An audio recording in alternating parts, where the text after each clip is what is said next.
Hello friends, एक बार फिर से आप सभी का स्वागत है आपके अपने यूट्यूब चैनल सुमित स्टडी। आज हम लोग सिद्ध करने वाले हैं रूटीन को एक अपरिमेय संख्या है। ठीक है, तो आप इस वीडियो को अंत तक जरूर देखें और इस वीडियो को अपने दोस्तों के पास जरूर शेयर करें और वीडियो को ठीक है अंत तक देखें और वीडियो पसंद आए तो देखिए। हमारा प्रश्न करा था कि सिद्ध करें कि रूटीन एक अपरिमेय संख्या है। ठीक है, अगर हम रूट 3 को सिद्ध करना सीख जाएंगे, ठीक है, तो कोई भी रूट में संख्या हो, ठीक है, हम आसानी से सीख जाएंगे। ठीक है, तो इस प्रकार देखिए इसको किस प्रकार बनाएंगे। पहले क्या करेंगे, ठीक है, रूट 3 को एक अपरिमेय संख्या है, हम सभी को पता है, लेकिन हमें प्रूव करना है। ठीक है, देखिए हम सभी को देखिए इस वास्तविकता पता है कि रूट 3 एक ठीक है अपरिमेय संख्या है, लेकिन हमें इसे उल्टा माना है। ठीक है, क्या मानेंगे, ठीक है, माना रूट 3, ठीक है, रूट 3 को एक परिमेय संख्या मानेंगे। ठीक है, एक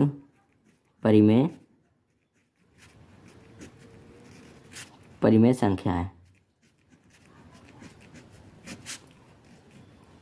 ठीक है, रूट 3 को हम मानेंगे कि ये रूट 3 एक क्या है, परिमेय संख्या है। ठीक है, अब देखिए परिमेय संख्या यानी कि रूट 3 इज इक्वल टू हमें a/b यानी कि a और b को मान लेते हैं एक परिमेय संख्या। ठीक है, तो लिखेंगे जहाँ a और b क्या है, जहाँ a और b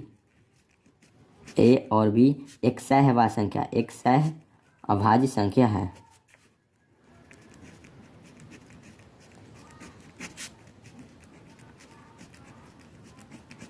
जहाँ a और b एक सहवाची संख्या मतलब कि जिसका अगर गुणनखंड करते हैं और ठीक है गुणनखंड करने पर उसका HCF एक प्राप्त हो। ठीक है, देखिए अगर हम a और b का ठीक है HCF प्राप्त करते हैं जिसका गुणनखंड क्या होगा, एक होगा, यानी कि जिसका HCF ठीक लिख देते हैं साइड में, जिसका HCF यानी a और b का HCF ठीक है एक प्राप्त हो। ठीक है, यानी एक सहवाची संख्या a और b है तो इसका HCF एक होगा। ठीक है, और जब एक होगा आप क्या करेंगे, ठीक है, हम दोनों तरफ ठीक है स्क्वायर करेंगे, यानी दोनों तरफ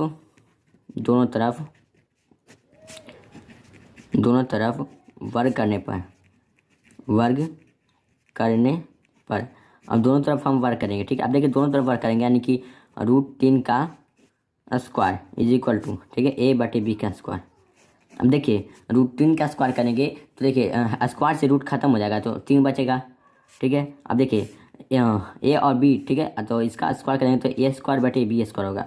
अब क्या करेंगे, ठीक है, बटे में कुछ नहीं तो एक है, आप तिरछा चीज से गुना करेंगे यानी कि a² के एक के साथ गुना करेंगे तो कितना होगा a² होगा, और ठीक b² को 3 के साथ गुना करेंगे तो 3 × b² होगा। ठीक है, अब देखिए इसको मान लेते हैं हम पहला समीकरण, इसको मान लेंगे पहला समीकरण। अब देखिए समीकरण पहला मान लिए, अब क्या करेंगे, ठीक है, देखिए यहाँ a² बराबर है 3 × b²। यहाँ देखिए 3 है जो a² को विभाजित करते हैं, किस प्रकार विभाजित करते हैं, क्योंकि ठीक है बराबर के बाद वाली संख्या, ठीक है बाद वाली संख्या है, ठीक है 3, तो इसलिए a² ठीक है 3 को विभाजित करती है, तो 3 a² को विभाजित करेगी तो लिखेंगे चूँकि 3 a² को विभाजित करती है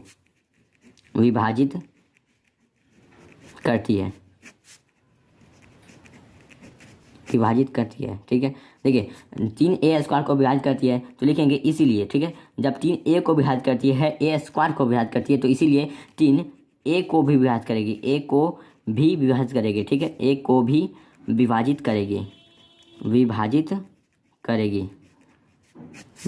करेगी।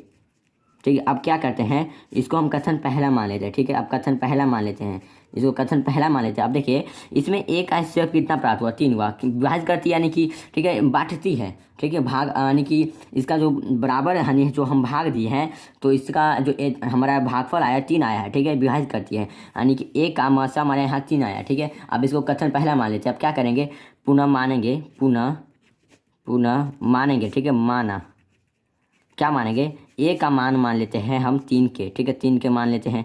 ठीक है, अब प्रश्न में कह रहा है कि रूट 3 को सिद्ध करना है तो ठीक है 3 को मानेंगे, या फिर कह सकते हैं कि हाँ a 3 को विभाजित करती है तो 3 के मानेंगे। ठीक है, अब देखिए इसको a का मान समीकरण पहला में देंगे। ठीक है, तो लिखेंगे समीकरण पहला में a का मान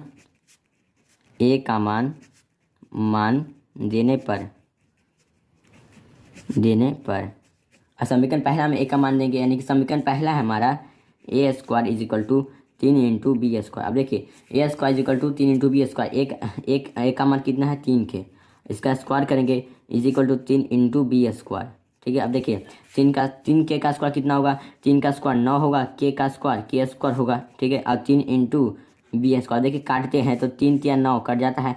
अब देखिए 3k का स्क्वायर = b² आ गया। ठीक है, इतना आ गया। अब देखिए क्या करेंगे, 3 को हम इस तरह भेज देते हैं, यानी कि के स्क्वायर इजिकल टू हो जाएगा बी स्क्वायर बटे 3। अब देखिए यहाँ 3 है जो बी स्क्वायर को विभाजित करती है, बी स्क्वायर को विभाजित करती है क्योंकि बट्टे में है, बट्टे यानी कि बराबर, ठीक है, बट्टा में है यानी कि मान लीजिए कि विभाजित करा है, ठीक है, किस प्रकार देखिए बट्टा में है यानी कि किसी संख्या को, ठीक है, वह विभाजित कर रहा है यानी बांट रहा है, ठीक है, तो विभाजित कर रहा है। अब देखिए लिखेंगे, ठीक है, चूँकि ठीक है, चूँकि 3 बी स्क्वायर को विभाजित करती है, मतलब कि बांटती है, ठीक है, को विभाजित करती है, विभाजित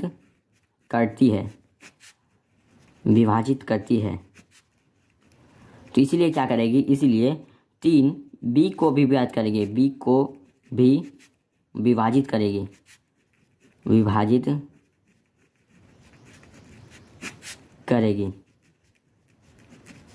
करेगी। इसको क्या कहते हैं, इसको कथन दूसरा मान लेते हैं, हम मान लेते हैं, ठीक है। अब देखिए कथन पहला में हम ए का मान प्राप्त किए थे, ए का HCF 3, और कथन दूसरा में हम बी का HCF 3 प्राप्त किए। अब हमने माना था ए और बी का HCF, ठीक है, हमने माना था ए और बी का HCF कितना होगा, 1 होना चाहिए, ठीक है।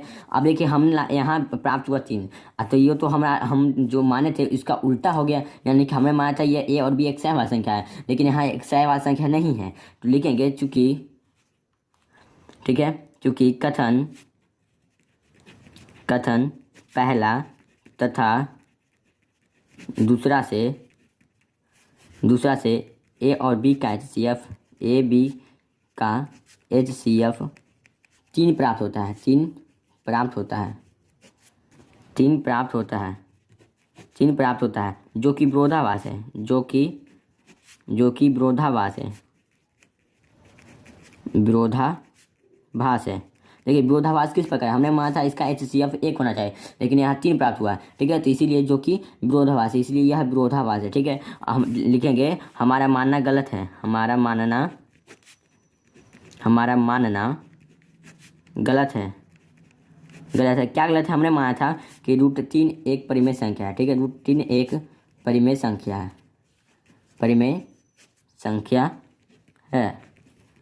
√3 एक परिमेय संख्या है, ठीक है।